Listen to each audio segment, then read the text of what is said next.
Everyone, welcome to commerce lectures. I am Neha. आज करेंगे हम क्लास 11 बिजनेस स्टडीज़ एंड आज का हमारा टॉपिक है डीमेरिट्स या फिर disadvantages of public deposits. And guys, ये जो नोट्स मैंने अपनी वीडियोस में यूज़ करे हैं, अगर आप सभी को चाहिए सो डिस्क्रिप्शन में लिंक मिल जाएगा, उस लिंक में से आप डाउनलोड कर सकते हैं। तो सबसे पहला डीमेरिट क्या है अगर हम पैसा रेज करते हैं पब्लिक डिपॉजिट्स के थ्रू। तो सबसे पहला है लिमिटेड अमाउंट, यानी हम थोड़ा ही पैसा रेज कर सकते हैं पब्लिक डिपॉजिट से। यानी अगर हमें पैसे की ज़रूरत है तो हम ज़्यादा बड़ी रकम अरेंज नहीं कर सकते हैं पब्लिक डिपॉजिट्स के थ्रू। कितना अरेंज कर सकते हैं? जितना भी हमारे पास शेयर कैपिटल है और रिजर्व्स पड़े हुए हैं उसका सिर्फ 25% पैसा हम पब्लिक डिपॉजिट्स के थ्रू रेज कर सकते हैं। Next is uncertainty. इसका क्या मतलब है? जो आपके पब्लिक डिपॉजिट्स हैं वो बहुत अनसर्टेन है, अनरिलायबल है, यानी उन पे पूरी तरह से हम डिपेंड नहीं हो सकते हैं, विश्वास नहीं कर सकते हैं। क्यों? उसका एक रीज़न है। अगर डिप्रेशन चल रहा होगा, ठीक है, डिप्रेशन में आपको पता है ना, शेयर मार्केट वगैरह सब गिरते ही जाते हैं, हर चीज़ के रेट। तो इस केस में क्या होता है, जो डिपॉजिटर्स होते हैं, यानी जो लोग आपकी कंपनी में पैसा डिपॉजिट करते हैं, जमा कराते हैं, वो रिस्पॉन्ड नहीं देंगे, ठीक है, आपकी कंपनी में पैसा नहीं लगाएंगे क्योंकि उनको डर होगा भाई पैसा डूबने का। अगर आपकी कंपनी की फाइनेंशियल पोजीशन अच्छी नहीं है, आपको लगातार प्रॉफिट नहीं हो रहा है, लगातार लॉस हुए जा रहा है, तो क्या होगा? जो डिपॉजिटर्स होंगे, यानी जिन लोगों ने पैसा लगाया आपकी कंपनी में से, वो पैसा विड्रॉ कर लेंगे, यानी निकलवा लेंगे। सबको डर लगता है भाई, डूबती हुई नैया में कौन सवार होना चाहता है। Next is suitable for short term finance only, यानी अगर हमें थोड़े समय के लिए पैसा चाहिए तो हम पब्लिक डिपॉजिट्स के थ्रू पैसा रेज कर सकते हैं, अदरवाइज नहीं।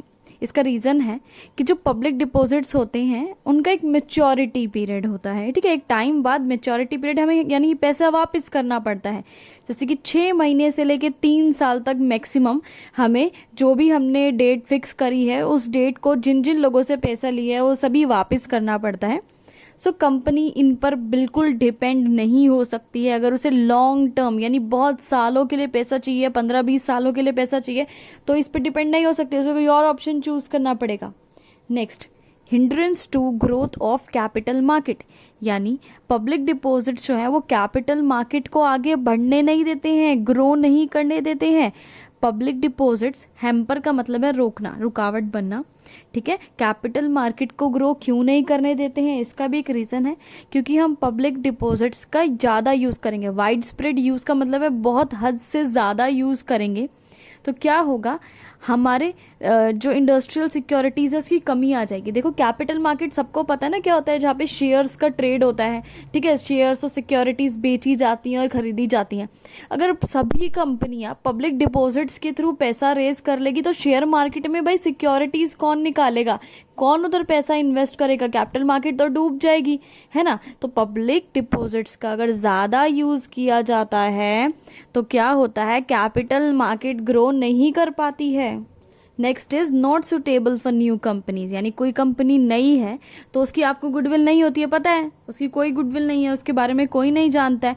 तो अगर आप एडवर्टीजमेंट दे भी देते हैं न्यूज़पेपर में कि भाई पब्लिक डिपॉजिट्स हम इशू कर रहे हैं, आओ और हमें पैसा दो, तो ये एडवर्टीजमेंट किसी को अट्रैक्ट नहीं करेगी भाई। अभी आप ही सोचो, आप ही अपने पापा के पास ही चल जाओ, बोलो पापा मैं एक नया बिजनेस स्टार्ट करो, लाओ मुझे 10 लाख रुपए दे दो, आपके पापा आपको चप्पल मारेंगे, नहीं विश्वास करेंगे, नहीं, गुडविल नहीं होती है, बोलेंगे पढ़ता लिखता है नहीं बिजनेस में और मेरे पैसे डुबाएगा। ऐसी कंपनी पे, नई कंपनियों पे कोई विश्वास नहीं करता, कोई पैसा नहीं इन्वेस्ट करना चाहता।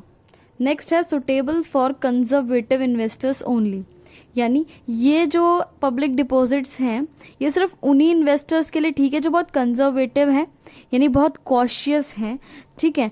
उन लोगों के लिए बिल्कुल नहीं है जो बहुत बोल्ड एंड एडवेंचरस है। वो चाहते हैं कि कैपिटल गेन्स हो, यानी हमने जितना पैसा इन्वेस्ट किया था हमें बढ़ चढ़ कर ही मिले। अगर हमने 1 लाख इन्वेस्ट किया है तो हमें 1 का 1.5 लाख हो जाए, हमारा 1 का 1.25 लाख हो जाए। ऐसे लोगों के जो है ये अट्रैक्ट करती है। क्यों? क्योंकि इसमें इतना ज़्यादा कैपिटल गेन्स नहीं होता है, थोड़ा बहुत इंटरेस्ट मिलता है बस, इसीलिए ये जो है बहुत कॉशियस और कंजर्वेटिव कस्टमर्स को, जो इन्वेस्टर्स को अट्रैक्ट करती है, क्योंकि वो चाहते हैं कि भाई हमारा पैसा सेफ होना चाहिए, चाहे हमें कम रिटर्न मिल जाए, बात खत्म। इससे वीडियो खत्म हुआ। Thanks for watching this video, please like share and subscribe.